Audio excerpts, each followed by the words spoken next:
안녕하세요. 로고스 학원에서 국어 가르치고 있는 김현정입니다. 이번에 고1 대상으로 여름방학 때 특강 진행하게 되어서 어떤 내용으로 하게 되는지 설명 한번 간략하게 드리겠습니다.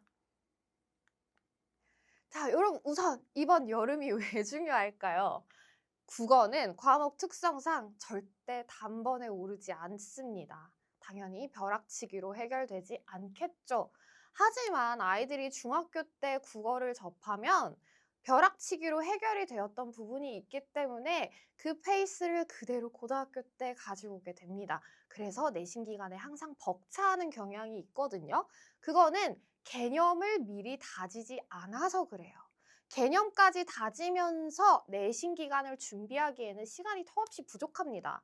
국어는 문학, 지문 길죠. 토론 지문 길죠. 독서 지문 길죠. 그렇기 때문에 그 본문을 소화하기에도 시간이 오래 걸리기 때문에 이런 기본기는 미리미리 다져주는 것이 좋습니다. 그러면 이번 방학 때 당연히 활용해야겠죠.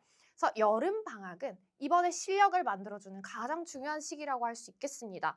여러분 국어는 1, 2, 3학년이 내용이 크게 다르지 않아요. 문제 응용을 하는 난이도가 높아지는 것일 뿐이기 때문에 기본기를 미리 다져놓고 그 응용하는 방법을 연습을 하시는 것이 좋습니다. 그러면 1학년 때 잡고 가야겠죠.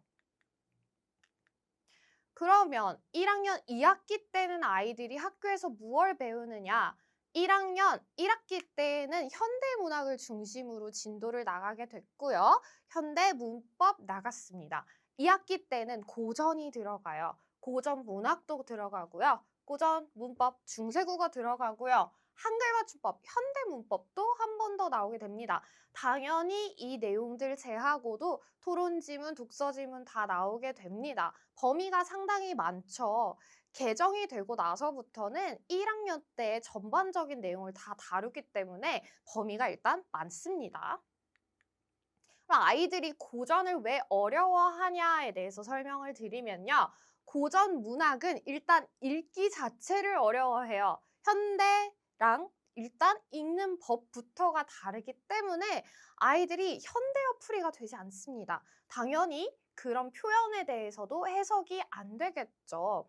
그렇기 때문에 이런 어휘들, 현대어 풀이들을 미리미리 다 암기를 하고 넘어가시는 것이 좋습니다.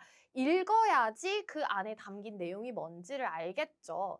그다음에 고전 소설이나 고전 시가에서 나오는 이런 시대적 배경들을 굉장히 낯설어 합니다. 현대와는 정서가 많이 다르기 때문에 그런 정서들을 미리미리 접해 주시는 것이 내용을 해석하는 데 반드시 필요합니다.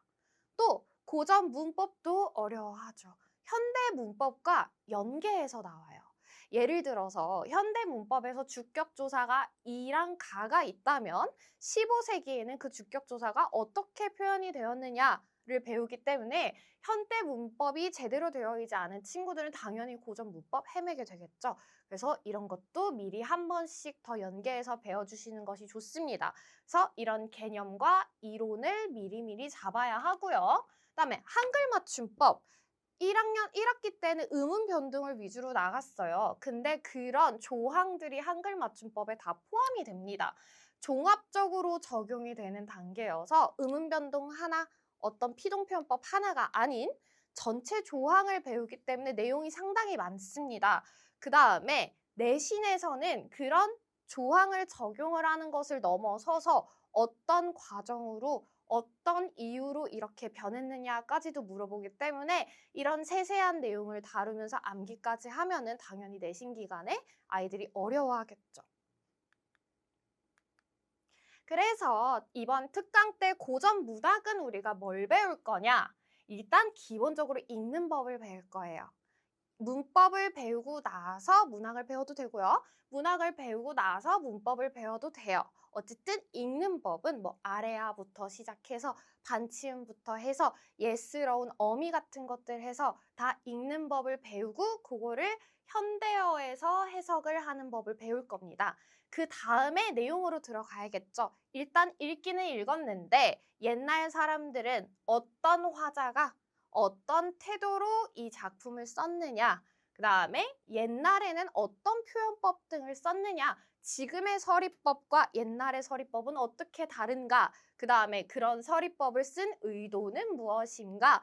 전반적인 해석을 배울 겁니다. 여러분, 작품을 해석하는 것도 중요하지만 학교에서 배운 거를 모르는 작품을 해석할 수 있는 게 사실 1, 2, 3학년 모든 문학의 관건이에요. 그래서 저는 특강 때 모르는 작품을 처음 접했을 때에도 어떤 식으로 해석할 수 있는지를 위주로 배울 거기 때문에 모의고사에도 도움이 된다는 점 참고해 주시면 좋겠습니다. 그다음에 이런 것들을 다 알려면 당연히 어휘도 암기를 해야 해요. 그래서 고전 어휘를 암기하는 부분은 매주 시험으로 확인하는 것으로 하겠습니다. 그다음에 대표적인 작품으로 적용을 해볼 거예요.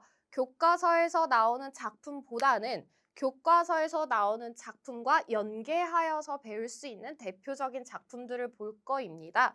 그래서 가나다, 엮어 읽는 연습하는 법, 외부 지문에 대비하는 방법이겠죠. 그래서 이런 내용들로 고전 문학 배우게 될 거예요. 그래서 1주부터 3주차까지 문학으로 들어가는데요. 1, 2주차에는 우리 교과서에 포함이 되어 있는 갈래들도 배우고요. 그 이외에 같은 주제를 가진 갈래들도 나가게 될 겁니다. 그래서 향가, 가사, 고려가요, 시조 전반적으로 다 1, 2주차 때 배울 거고요. 3주차에는 고전소설 어떻게 읽어야 되는지, 그 다음에 같은 주제로 묶인 작품들을 좀 보면서 어떤 주제들로 묶여있는 고전소설들이 있는지 대표적인 작품들 볼 거입니다. 다음에 중세국어, 우리 문법 어렵죠? 문법, 현대문법과 연계하는 것도 당연히 한 번 더 복습할 거예요. 그래서 문법은 일단 기본적으로 개념과 이론 당연히 들어가고요. 문제풀이 위주로 볼 겁니다. 중세국어는 일단 낯설기 때문에 다양한 예시, 다양한 단어, 다양한 예문 등을 보면서 접하는 것이 좋아요. 그래서 문제, 평가원과 수능에 나왔던 기출문제를 위주로 문제를 많이 풀어보는 것을 이번 방학 때 목표로 삼고 있습니다. 그래서 4, 5주차에 문법 진행하게 될 거고요.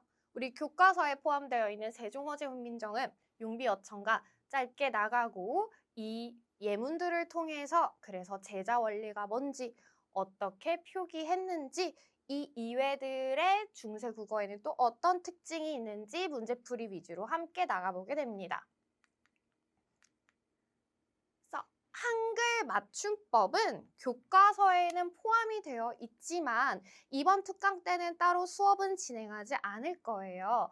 우리 중학교 때 배운 내용, 1학년 1학기 때 배운 내용들이 다 포함이 되어 있는 거기 때문에 일단 숙제로 아이들이 학기를 들어가기 전에 조금 익숙해질 수 있도록 나갈 겁니다.